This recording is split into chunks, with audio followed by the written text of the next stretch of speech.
Jam. Toon Jam. Hello and welcome to Toon Jam. I am Matt. And I'm J-Man. And today we are in the future. Huh? Oh, that's right. We are talking all about Blade Runner Black Lotus. I'm just thinking about Blade Runner. It's not actually set in the future, is it? Not anymore. No, not the original one. I think I think it was 2020 or something. Okay, well, maybe we're in the past. This one's like 2032 or something. Oh, okay. We are in the future. Yeah. But not by much. Not by much, but we are steadily in the future. Mm. So yes, Blade Runner Black Lotus is a Japanese-American anime television series based on the Blade Runner franchise that premiered on November the 14th, 2021. So pretty fresh. Yeah. It is a co-production between Crunchyroll and Adult Swim, in addition to being created in partnership with Alcon Television Group. Black Lotus takes place in Los Angeles in 2032. There you go. 10 years into the aftermath of the blackout of 2022, which was a short, and before 2036, Nexus Dawn, another one by the same director. It centers on a female replicant protagonist and includes familiar characters from the Blade Runner universe. The anime was announced back in November 2018, and the series is animated by Solar Digital Arts, with Shinji Aramaki and Kenji Kamiyama serving as co-directors. Shinichiro Watanabe, director of Blade Runner Blackout 2022, serves as creative producer. The series premiered on November 14th, 2021, with the English dub airing on Adult Swim's Toonami programming block in the United States, and would also stream in Japanese with English subtitles on Crunchyroll. So there you go, a little bit of information about it. Had you seen this before? No, not peaked this one. No. What about yourself? No, same. I'd heard about it, but not seen it. You've seen the Blade Runner films? I've seen the films. Yeah. But no, not more than that. I think I read a bit of a comic for one as well. Okay. But so have you read the book? No, I haven't read the book, which is weird because I've read a lot of other Philip K. Dick stuff, but just not this. Yeah. So interesting. So we've both seen the films. You've read a little bit of a comic as well. Yeah. I think I've seen possibly 3 versions of the film. Oh, really? The original film. Yeah. But not necessarily intentionally. Right. It's just that I've seen 3 versions of the film because there was that many brought out. Yeah. I also had a game of Blade Runner. Oh, right. And it was sort of like a point and click, but with a bit more action in it. Right. And it was, this was a long time ago. Pretty sure it was probably on my Windows 95 computer. Yeah. But it was really good. Right. As a young, 6 to 8 year old boy. Yeah. So I can't necessarily attest that it's held up, but maybe check on YouTube, have a look at a few clips of that. I remember it being a really good game. Yeah, that actually checks out because I was wondering, there seems to be quite a lot of sort of like, as far as like cyberpunk stuff goes, there's a few sort of indie titles that keep coming out, and a lot of them seem to be very sort of point and clicky, and I'm like, why are they doing point and click? That's weird. But obviously they remember an old Blade Runner game too. Well, it was really interesting. So you were obviously what is it? What's his name? Deckard, yeah. Yeah. Sorry, it followed the story of the film essentially. I'm sure it was our computer couldn't quite run it. Oh, really? So I remember you couldn't really save it, and it had 2 discs, and you couldn't use the second disc. Right. So I played the start of the game over and over again. Right. Because back in the day, that's kind of what you did anyway. But I remember it was sort of you went to the crime scene, and then you got the image, and you could sort of zoom in on bits of the image to find clues. And then there was sort of a chase scene with this sort of first replicant you meet, Mm. and it had like shooting and stuff in it. Yeah. And I remember it had different outcomes. Oh, that's quite cool. Yeah, which is quite early for one of those kind of games. Mm. But yeah, really, really enjoyed that game, and this kind of brought that back. Mm. But yeah, so we're familiar with the Blade Runner franchise. Yeah. In short, That's it. So this was an interesting one for us to watch. Let's talk about ratings. So we have got an IMDb rating as always, and I can confirm we have 2 ratings on Rotten Tomatoes. So we've got critics and audience. So first up, I'm going to take your predictions, and then I'll give them you. So IMDb. IMDb, I think 6.5. 6.5. Yeah, okay. That's IMDb. So and then that number, write that down. 6.5. Okay. And then Rotten Tomatoes, 58%. 58% for the audience. Okay. And then critics, I mean, I'm just going to go 100% on that one. Just going to go 100%. When in doubt. I thought about, you know what, I'll go something else, but yeah, 100%. Okay. Yeah. Well, I can confirm. Yeah. You said 6.5 for IMDb. Yeah. It's actually 5.6. Oh. So just flip those around, and you would have been on it. That'd be right. Oh. But yeah, very middle of the road. Even lower. Yeah. Yeah. You said for the audience score 58%. Yeah. Yeah. The actual audience score is 52%. Oh. So not too far off. No, but still lower than that. Yeah. And the critics, the average tomatometer. Yeah. 67%. Whoa. Yeah. Whoa. Something is afoot. That's a real score. Yeah. So yeah, very middling reviews. A little bit higher from the critics, but nothing, overboard. Yeah. No. Very middle of the road. Yeah, it's getting close to that 50%. That yeah, not which essentially is a dice roll. So yeah, it's your coin flipping reviews there. That's not a great sign. No. But I mean, I suppose it's still early as well. So I mean, the fan base may attach later on. Sometimes that happens. You don't know. You don't know. Okay, so what's Twitter saying about it? Yeah, Twitter's seems similar in response. We've got Andrew X, who is music, who says, "Yo, this Blade Runner Black Lotus anime got so good. WTF?" Oh, so a good review. I think. Yeah. I think. Yeah. I think that's good. But it's kind of one of them where from what they've said there, it suggests it gets better. Yeah, like it wasn't good, and now they're shocked that it was good. Yeah. So yeah, I think that's good. Yeah, good review. Okay. We've got Jamin Jaman, pretty cool name, who says, if Blade Runner Black Lotus didn't look like that, it would be pretty good. Interesting. Mm-hmm. So it's the actual, I guess, art style / animation. Yeah, the appearance of it. They're not a fan of that one.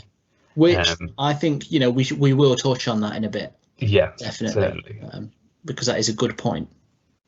We've got Orb Gazer, who says 3 episodes in, Blade Runner Black Lotus isn't worthy of the name. It's very pretty, but I feel like I'm watching someone play a video game. So again, it's that is the sort of the animation, really, isn't Yeah, it? I think that's another one that's like, I don't like how this looks at all. But I mean, yeah, and again, we'll talk about this in a bit, but kind of keep your mind on that video game aspect, because that is, I think, they've hit the nail on the head there. Yeah, yeah. And then finally, we've got Sixer Mason, who says, bloody hell, Blade Runner Black Lotus is some dumb expletive. So Right, okay, that's a really bad one. That's a bad review, that one. Yeah. So so we have got a good range of reviews there. Enough to qualify a 52% average audience score. Yeah, I think that's the accumulated score of Twitter. It's landed bang on the money. Yeah. Once again, Twitter doesn't lie. That's it. That's what they say.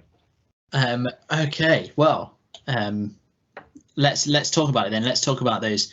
The animation. Yeah. One. Let's go on that. It is video gamey. Yeah, I think something that did not work to its benefit was the titles looked quite nice.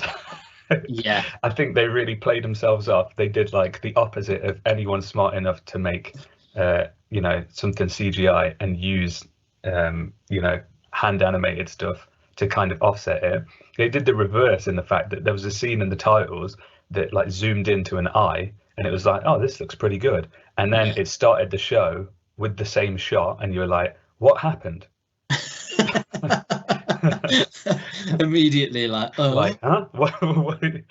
Where did all the good looking stuff go? What's happened to the shading? Where's the why is everything blocky? What's going on? Yeah, and it was just like, what it made me think of was a cinematic intro scene. Yeah. On like a Dreamcast game. Yeah. That's what. Yeah, it wasn't a modern cutscene, was it? By any means. No, but it's not like, it's not necessarily. You're not like, ooh, that's horrendous. Yeah. But it's the kind of cutscene that used to be on games where you're like, I wish the game looked like this. Yeah. But now games look better than that. Yeah. Yet this is still like that. Mm. Yeah, there was definitely some uncanny valley about the faces. Do you remember the Final Fantasy animated movie that came out? Yeah. It reminded me quite a lot of that. Where it was like, it was good at the time. Yeah. But at the same time, it upset people. Yeah. Quite a lot. It's that. Yeah, there's something not quite. It's not got the. It's really not like the high-end kind of look of what you expect of CG now, especially not in a TV show. Like you say, it could pass in a video game. You'd be like, yeah, all right, but it could have been better. And do you know what as well? I wonder if they'd have done it as 2D animation. Yeah. How much people would have forgiven it. Yeah. Sort of thing. On that aspect. But in saying that, the actual sort of playing out and acting and I want to say acting of the 3D models, but sort of mannerisms and the way they moved and things reminded me of a video game. That's very true. Like a Japanese video game. It was like Blade Runner Shenmue. That's all I could think of. Like, hey girl, what are you doing? Yeah, I don't know. Like, there was a lot of very kind of wooden movements, as well as like people didn't interact like normal people did. There was like a bad guy who kept like shouting the same thing like constantly. He had like one line for most of the thing. Yeah. In the same kind of gruff tone as like any Japanese video game antagonist you've ever played. And to be honest, it's one of my problems that I have with anime is that kind of strange like wooden performance thing where people just keep shouting the same things, but it's one thing in 2D animation, but you can't forgive it when it's because it reminds you, it feels more realistic in a way, and it reminds you how unrealistic that is. Yeah, that's true. It's like, surely the fact that it's CG is that they're trying to imitate, it's trying to be as real as possible by, giving you those extra dimensions and stuff. But then the everything else is like so fake. Yeah. It's so bad. So it doesn't look great, does it? I've got to say. Visually and sort of performance-wise, it's lacking. Not fantastic. But what about story? How did you find that? Did you find it gripped you? Not really. I mean, I'd say off the bat, I was thinking like, this feels very similar to a certain series called the Jason Bourne. Yeah. I was kind of half hoping that she may discover her name was like something akin to Bourne, 5 minutes in, and then we could be done with it and be like, and then it's all of a sudden called Bourne Runner. Yeah. Bourne Runner. I'm in. Yeah. Okay. Cool. Yeah. But no, it was, the same kind of thing of, it's somebody with some sort of skills, some sort of training, who's lost their memory. I mean, let me just read out. This is on Rotten Tomatoes. This is the synopsis. A young woman with amnesia must hunt down the people responsible for her brutal and bloody past to find the truth of her lost identity. Now, if I was describing the Bourne films, you might say a man with amnesia must hunt down the people responsible for his bloody past and find the truth of his lost identity. Yeah, the Bourne identity. If I said that, you'd be like, yeah, that's the Bourne identity. Spot on. Yeah. That there's definitely, you can't deny there's at least some parallels between those two there. So yeah, didn't feel very original as far as story went. And I mean, it wasn't necessarily original, and by necessarily I mean it wasn't original. But were you bored? I mean, from scene to scene, sometimes I think I would. There was a lot. I mean, they did try and put the sort of, the Blade Runner feels on you, didn't they? There was the scenes down, down the alleyways and stuff, and you've got all the neon lights and the cyberpunk aesthetic. You've got the sort of faux Vangelis kind of, those synth horns in the back, and they were trying to put that kind of, give you what it felt like to sort of be in the Blade Runner universe. So soundtrack and aesthetics were quite, like, you could tell they made an effort with them. Yeah, because the environment was pretty on point. It looked like a scene from Blade Runner. It looked more. It did look more Japanese. Yeah. Like, I know it was set in California, and I know there's like, Asian aspects to Blade Runner. Anyway, that's the point. But for some reason, it looked less futuristic. Maybe that's just because of the time we're in now. Yeah, that's true. But you know what I mean? Like it did look like a street in Japan. Yeah. So I mean, it had that as far as the Blade Runner stuff goes, but story wise, it didn't feel, like, I think maybe there was a mention of replicants on like an ad during it or something. Yeah. But, otherwise, it could have been anything really. Like, I don't, you weren't sort of entranced by what was going on in the story. I don't think. Like, I mean, I know I wasn't, but what did you feel story wise? There was bits that I kind of, you found myself getting pulled in a little bit towards the middle, I would say. When she found that sort of guy in the shop, and you've got all that going on, and that bit felt a bit more, I don't know, a bit more genuine. The rest of it, though, kind of let it down. The flashbacks weren't, you were like, I hope I don't have to visit them again. Yeah. Sure. The thugs ruined it quite a lot. They were a lot of the problem, I thought. it wasn't completely bad. And I did feel like there was sort of moments where something would shine through that was like, but I don't know if it's just like, oh yeah, Blade Runner. It's kind of coasting off that. But equally, I did find, even though everything was there from Blade Runner, it didn't quite capture the same feeling. No, not at all, I don't think. And when it did, it was just like almost just bits from the film. Yeah. So it didn't feel like necessarily it was creating anything within it. No. No. Or utilizing anything well enough, other than just like, do you remember this? Here it is. Yeah. But yeah, it didn't really. I mean, you'd be going. I'm trying to think of people that would be interested in watching this. Blade Runner fans and anime fans, really. Yeah. But I don't see is as a Blade Runner fan, you're not going to be happy. No. Because it doesn't really create anything that you'd want to see. No. And even as an anime fan, you're not going to get anything new. No. And you also probably won't like the way that it looks either.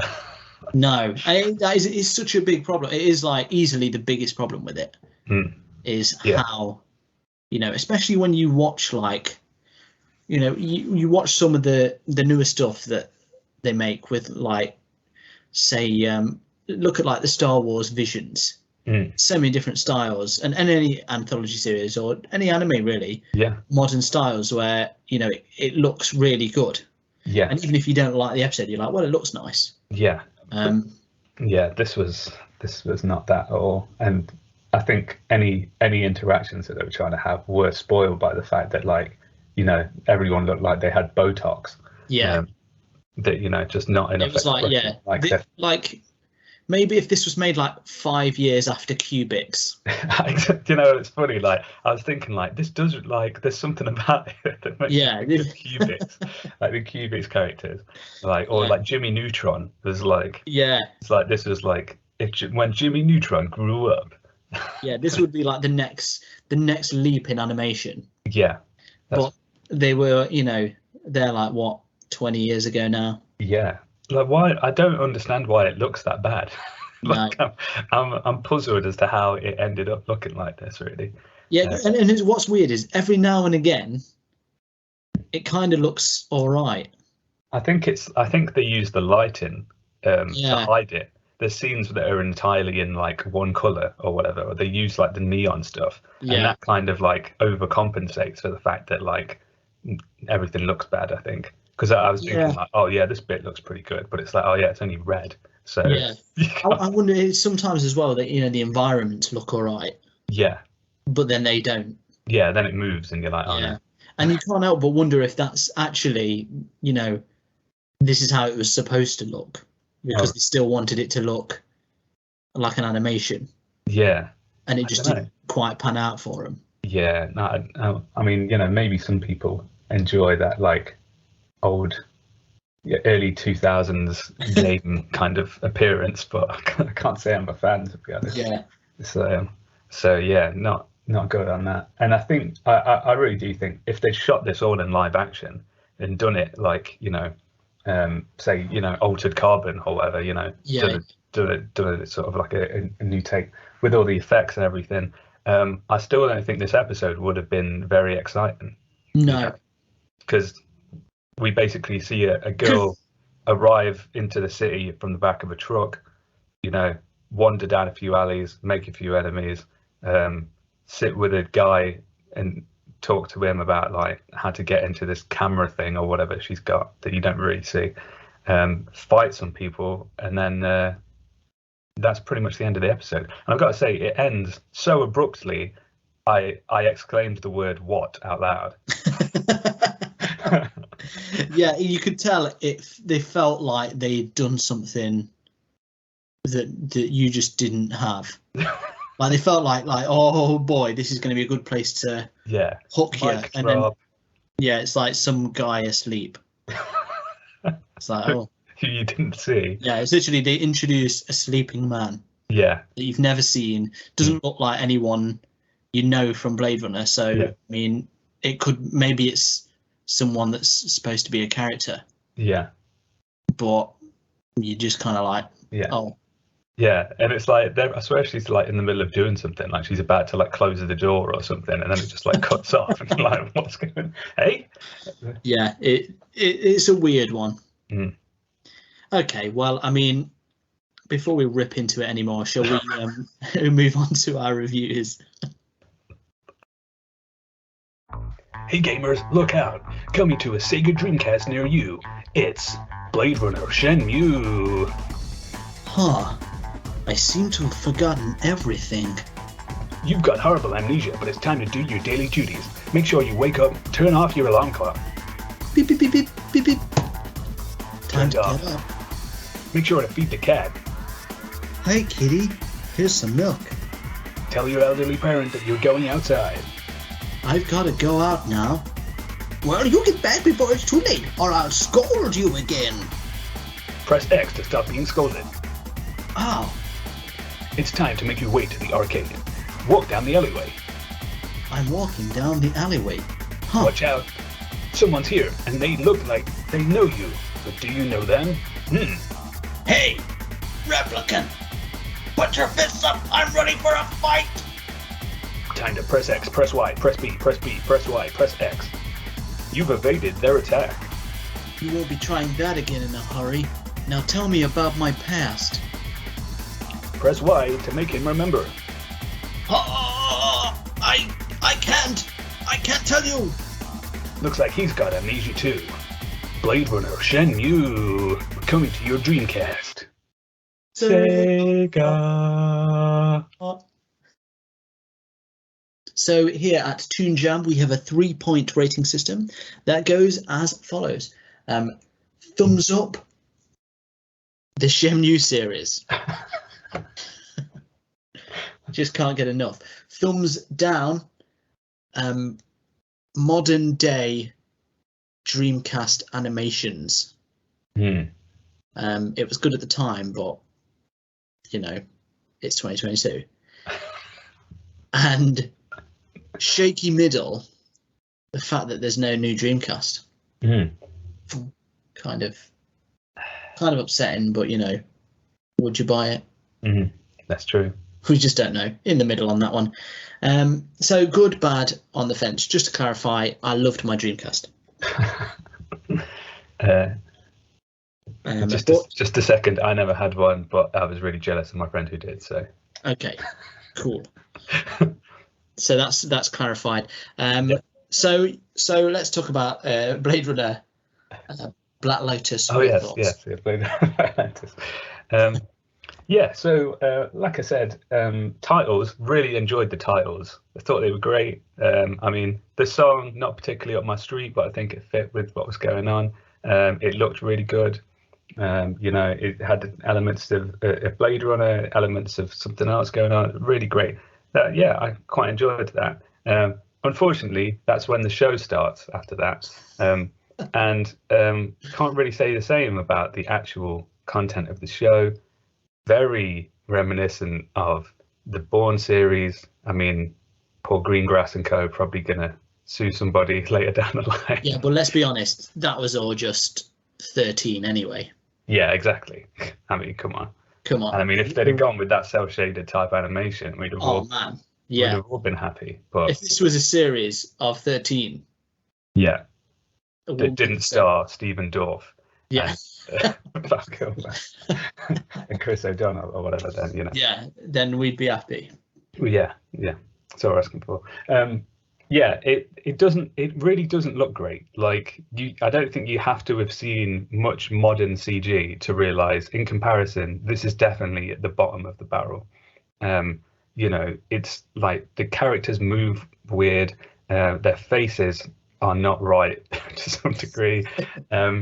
It's just it looks a bit naff really, and so you've got that, and then they're trying to show you, like, you know, a visually complex world. Blade Runner, which obviously had started off really, you know, the cyberpunk aesthetic, and so aesthetically this does not stand up. So it's fallen flat, you know, from the start really. Story-wise, nothing to grip you. Like, it could have been set in any universe. It could well have been a Bourne franchise, because nothing particularly futuristic happened, I don't think. The characters weren't particularly engaging. I think I liked the guy that had the weird little shop the most out of everybody. Yeah. And I think just because he was, chirpy, everybody else seemed miserable.